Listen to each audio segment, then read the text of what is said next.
विद्यार्थ्यांनो नमस्कार. 9th standard मॅथ्समधील practice set 5.5 आपण घेत होतो बघा. त्यातला first question, in the figure point X Y and Z are the midpoints of A B B C and A C. बघा, point X, point Y and point Z are the midpoint. X is the midpoint of AB, Y is the midpoint of BC and Z is the midpoint of AC. If AB is 5 centimeter, if AB is 5 centimeter, बघा ही जी length आहे ना AB, if AB is 5 centimeter, okay, then AC is 9 centimeter, that AC is 9 centimeter and BC is 11 centimeter. Then find xy, yz and xz. Okay, मग आता हा question आपल्याला सोडवायचा आहे. मी गणित सोडवायला सुरुवात करतोय. बघा, मिड पॉईंट थेरम आपण यूज करणार आहोत. त्या अगोदर मी असं लिहितोय बघा, point x is midpoint of point x and point y are midpoint of AB and BC respectively. If x and y are midpoint of AB and BC, then by midpoint theorem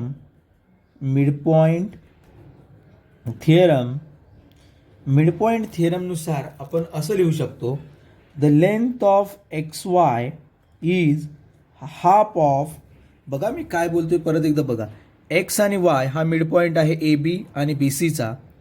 then that this X Y is half of A C, is 1/2 into A C. हा formula आहे.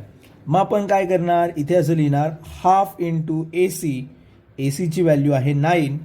9ला आपल्याला divide करावं लागेल 2ने.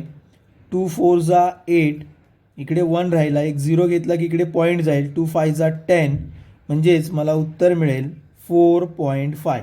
That means X Y is equals to 4.5. ज्याला अजूनही लक्षात आलं नाही त्याने पुढचा पॉईंट बघा. Point Y and point Z are midpoint of BC and AC. बघा, point Y and Z.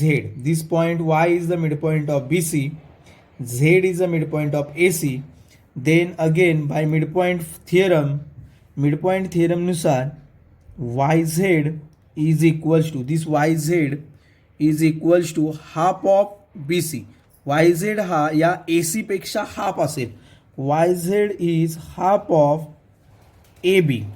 ठीक आहे, YZ is half of AB. मग आता हा YZ AB पेक्षा हाफ असेल, दॅट मीन्स हाफ इंटू 5ला जर आपण 2ने डिवाइड केला तर आपल्याला उत्तर मिळेल 2 2 जा 4, इकडे 1 राहिला, एक 0 घेतला की ते पॉईंट जाईल. 2 5 जा 10, म्हणजेच मला उत्तर मिळेल 2.5. That means that YZ is equals to 2.5 centimetre. Okay, जर इथे सेंटीमीटर दिलं आहे तर दिस इज सेंटीमीटर. ओके, अजून पुढचा पॉईंट बघा, अजूनही लक्षात आलं नसेल. Point Z and point X are midpoint of AC and AB.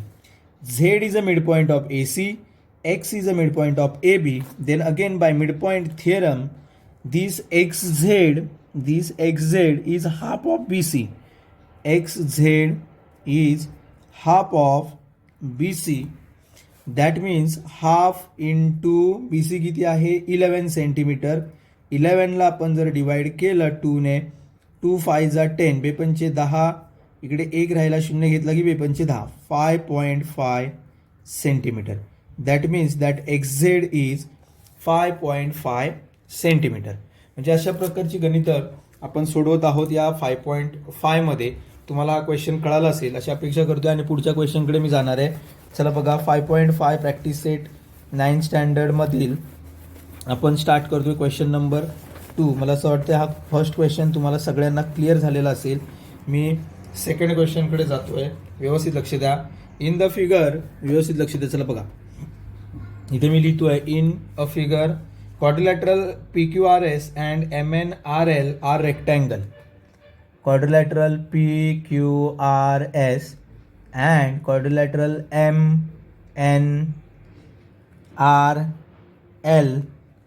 are rectangles. Okay, PQRS and MNRL are rectangle if point M is a midpoint of PR. Point M is midpoint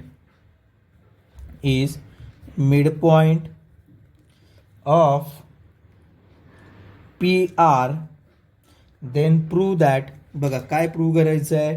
first prove that SL is equals to LR आणि second आपल्याला prove करायचं आहे LN is half of SQ.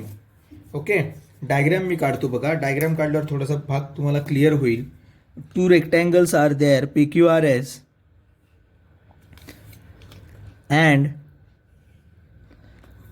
MNRL are 2 rectangles there. First rectangle is PQR and S. PQRS is a first rectangle. Then प्रश्न असं सांगितलं त्यांनी, M is the midpoint of PR. M is the midpoint of that PR. हा एक PR length आहे. M is midpoint of that PR. Then there is one rectangle. बघा, one rectangle is there.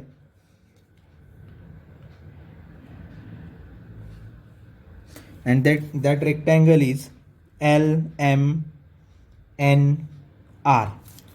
Okay, आता बघा या संपूर्ण इन्फॉर्मेशनवरून आपल्याला काय प्रूव्ह करायचे ते बघा. Prove that SL is equals to LR. Okay, मी स्टार्ट करतो इकडनं. बघा, व्यवस्थित लक्ष द्या. As if quadrilateral PQRS and quadrilateral LMNR are rectangles.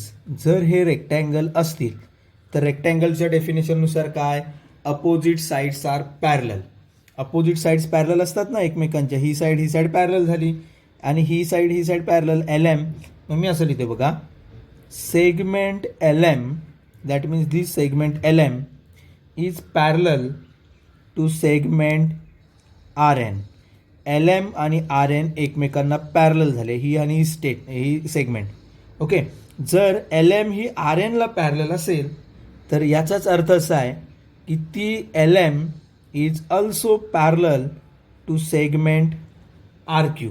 LM ही RN ला पॅरलल आहे, that means LM is parallel to RQ. मग आता जर असं असेल तर आपण SP is parallel to RQ हे सुद्धा आहे की नाही बघा.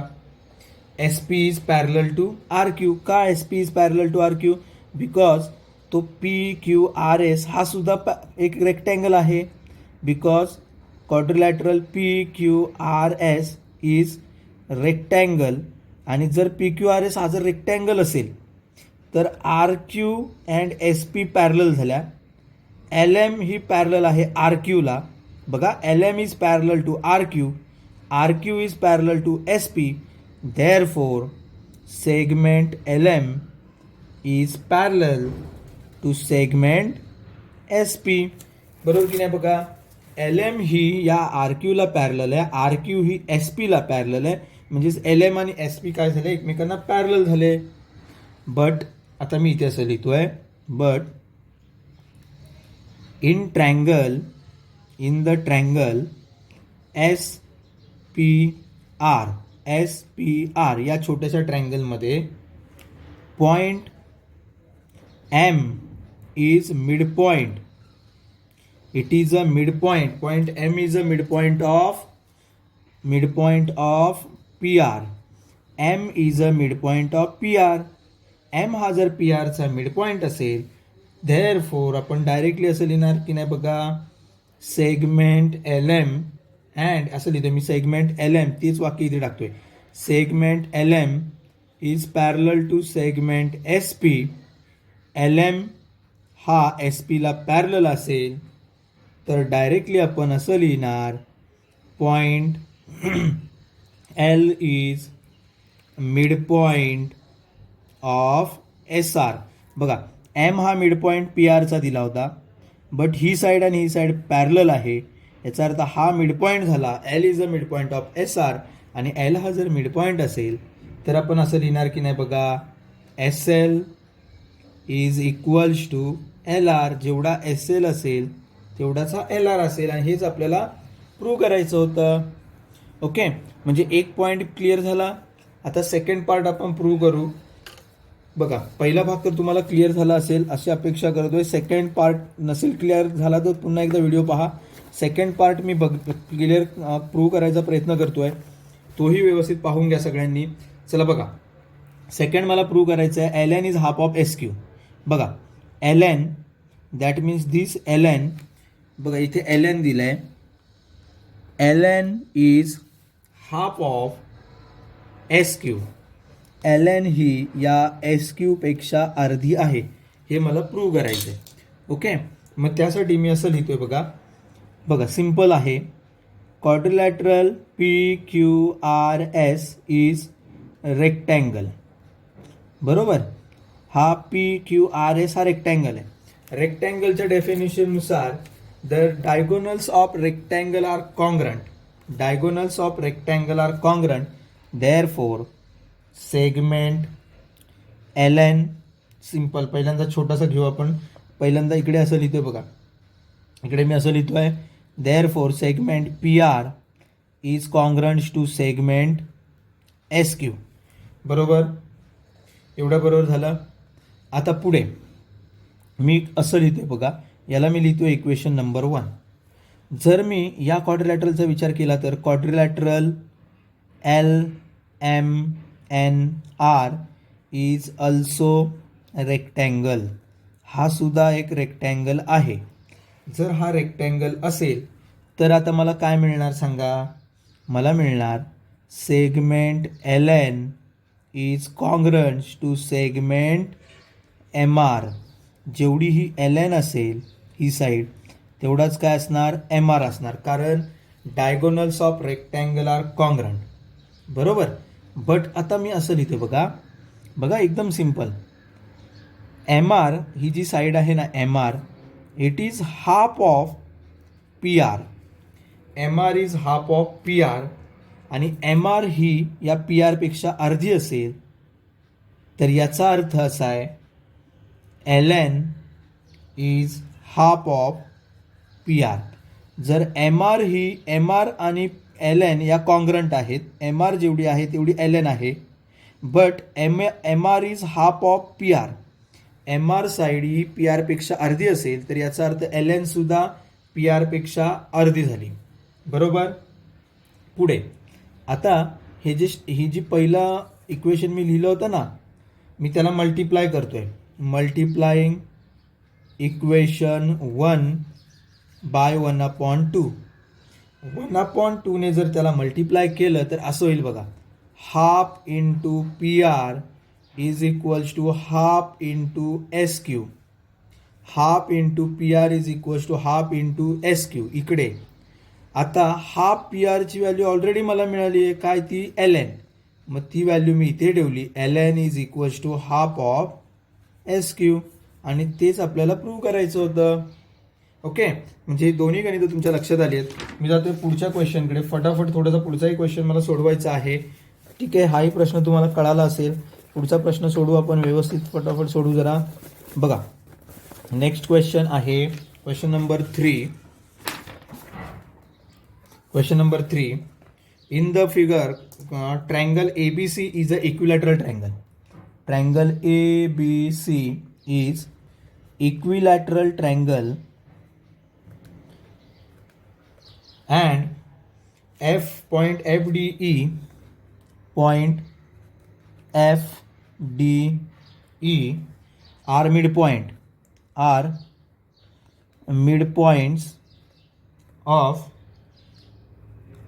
midpoints of AB, BC and AC. Side AB, side BC and side AC. Then prove that triangle FED is equilateral triangle. बघा, सिंपलचा प्रश्न आहे. मी फटाफट थोडासा डायग्राम काढतोय. डायग्राम काढल्यानंतर तुमच्या लक्षात येईल मला काय सांगायचं आहे. Suppose triangle ABC is an equilateral triangle. ABC हा एक इक्विलॅटरल ट्रायंगल आहे. त्याला मी नाव देतो इथे ABC. Point FDE, point F is a midpoint of AB, D is the midpoint of BC and E is the midpoint of AC. Then prove that, काय prove करायचं बघा, that triangle FDE is also an equilateral triangle. Okay, मी आता काय माहिती आहे, जास्त विचार करणार नाहीये, फास्ट गणित थोडंसं सोडवण्याचा प्रयत्न करणार. फटाफट बघा, तुम्हाला हे गणित ऑलरेडी समजलेलं होतं मगाशी. बघा, मी असं लिहितोय, point,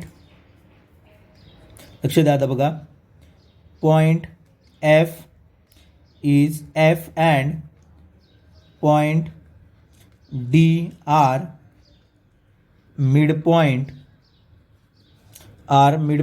of AB and side BC.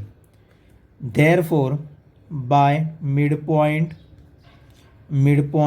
formula नुसार जर गेलो तर FD is half of that FD is half of AC असं होईल. याला लिहितोय मी equation number 1. Okay, second point मी घेतोय D. बघा, point D and point E are midpoint of BC and AC. Therefore, that DE is half of AB. हा असेल आपला इक्वेशन नंबर 2. ओके, आता बघा पुढचा पॉईंट मी घेतोय, तिसरा, third point E and F are midpoint of AC and AB, and therefore that FE is half of BC. FE is half of BC असं होईल. याला लिहितोय मी इक्वेशन नंबर 3. आता गणित संपलंय जवळजवळ. बघा, as triangle ABC is equilateral triangle, therefore जर हा इक्विलॅटरल ट्रायंगल असेल तर त्याच्या सर्व बाजू इक्वल आल्या. AB is equals to BC is equals to AC. AB, BC आणि AC इक्वल आले आहेत. आपण ते काय करू, असं लिहितो बघा मी, मल्टिप्लाइंग बाय 1/2. 1/2 ने मल्टिप्लाय केलं तर 1/2 AB is equals to 1/2 into BC is equals to 1/2 into AC. But 1/2 AB याची व्हॅल्यू काय बघा, DE is equals to 1/2 BC, त्याची व्हॅल्यू आहे FE, बरोबर.